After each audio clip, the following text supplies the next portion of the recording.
which I chaired in UN Security Council meeting, was multilateralism, peaceful settlement of disputes. And I think UK also deserves compliments by picking the almost same subject on 18th of February, the peace in the peace process in the Middle East, including Palestine. So I think these efforts need to be complemented. We should all get strengthened. We should all get united. And I'm sure the sense will prevail, and these institutions can surely work very effectively. So these are few ideas I just wanted to very frankly, because these are the latest development. As I said, the original idea was the Afghanistan, because there were some queries. The spokesperson of Foreign Office has been keeping everybody updated on weekly briefing. But then, my team asked me that I should also brief and have a sitting with you on Afghanistan.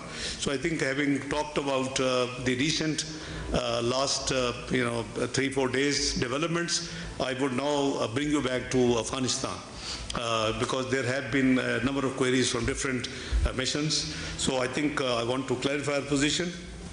We surely want good, friendly relations with all our neighborly countries. And you would recall that last year I made 3 trips to Afghanistan. After 4 years of gap, since the Taliban regime came in power, on 19th of April 2025, I just had a visit of Kabul with very open heart and mind. I discussed with them their economic issues, trade issues, political issues, refugees issues, anything they wish to touch. We were very open. We debated, we discussed, we took decisions, and without losing any time, from their soil, I held a press conference which was viewed both, including Pakistan and Afghanistan. So we didn't stop there. We came back, and we implemented everything we decided and promised with our Afghan friends and with the regime. There had been 2 years earlier, during PDM government, 2022-2023, when I was finance minister, we had been working with them on a railway project, Uzbekistan, Pakistan connectivity through Afghanistan, through Karachi. Now that has been in cold storage. As a consequence of my visit of April, they finally agreed to sign the protocol agreement between 3 countries, which was signed in July. That was my second visit in July 2025. And all the 3 foreign ministers were there. We had our transport or railway ministers with us, who signed that agreement, which obviously was the kickoff of this project for the connectivity of Pakistan to the Central Asia, and through Central Asia even to the Europe and China and other parts of the world. So that was a very positive move. That was followed by a trilateral meeting in August last year, where my great friend, Foreign Minister Wang Yi, myself, and Mr. Muttaqi held the meeting, trilateral meeting. We were a trilateral forum, China, Pakistan, Afghanistan. And that was again very positive meeting. We had all the best. By the way, in all these meetings, Pakistan ask has been only one from Afghanistan, not a long list of wish list. And that is, please do not allow your soil to be used for terrorism against any neighboring countries, particularly Pakistan. This is the only ask, right in April, July, and August. And unfortunately, that has not been complied with. I know they had issued religious fatwa, but we called it religious, obviously, decree. And there was about 1,000 scholars there. There was the Chief Justice of Afghanistan. There was the Prime Minister of Afghanistan. And they said, we will not allow soil the first time. This was just few months back. But there is no very verifiable actions which should have actually endorsed that fatwa is being implemented. And the things have been going fairly hot, in the recent past. And we also elevated our diplomatic relations following my 3 visits, to the ambassadorial level. although the regime is not recognized. It was at the desire of our neighborly, friendly country. Signing of framework agreement, as I said, took place. Early harvest programs are agreed. These are few things I'm just recounting for your memory. Afghan origin, Afghan-bound trucks and containers to and from India, despite our war in May 2025, upon the request of Afghan side was facilitated. The decision of to extend CPAC to Afghanistan was agreed. This was during a trilateral meeting. Foreign Minister Wangi, myself, and to Kabul in August.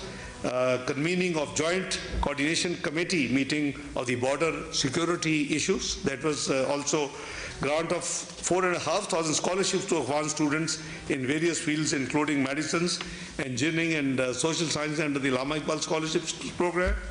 Despite of humanitarian relief assistance following the earthquake in eastern Afghanistan on 31st of August, this was again, an action we took. We allowed a liberal visa regime enabling Afghans to visit Pakistan legally for education, health, business, and family links. I would also like to highlight that Pakistan has played a proactive role in all important regional and international forums on Afghanistan, such as Quad, replicate this group, Trilateral Foreign Ministers Dialogue, Moscow format, OIC contact group, SCO, and neighboring countries format. So all this we have been supporting. And as I said, what is our ask or demand? Only one. Please do not allow the TTP, the BLA, the Majid Brigade, which have been proscribed by many countries, that to allow them or to provide the facilitation. This is the only issue we have. And as long as it is handled, it is removed, we have no issue with Afghanistan. We always have been, wishing to have, the best relations with all the neighbors, including particularly Afghanistan. As part of these initiatives, Pakistan has consistently called for addressing Afghanistan's multifaceted challenges, in particular the humanitarian and economic situation in the country, which have a direct impact on Pakistan. So with these background, unfortunately in October, serious violations took place. Every week, our brave armed forces have to lift the bodies of their soldiers and the officers, which is certainly not acceptable under any circumstances. We have the capacity, we have the will, we have the kinetic capability to handle it in a very meaningful way. But we have been exercising extreme restraint and doing minimum reaction to what has been happening. What you have seen is absolutely, minimum in you can say, self-defense under Article 51 of the UN Charter, because we are the believer. And since we are sitting in the UN Security Council for the 2-year term as non-permanent member till 31st of December this year, so I think we exercise more care to respect the UN Charter and all these things. So unfortunately, Pakistan had, as a consequence of the repeated, by the way, you must recall also that after October, serious violations and attacks, there were rounds, our brotherly country, Qatar, they requested us to allow diplomatic engagement. We sent our team, our defense minister, with the team visited Qatar. There were dialogues, but the outcome was nothing, nil. Then it was followed by a dialogue in Istanbul. The outcome was nil. And then even Saudi Arabia. So we had now no choice but to launch Operation Gazbul Hak in response to repeated terrorist attacks by Fitna al-Khawarij and Fitna al-Hindustan against Pakistan emanating from Afghanistan soil, as well as the recent unwarranted and provocative actions by Afghan Taliban regime on the night of as late as 26th of February.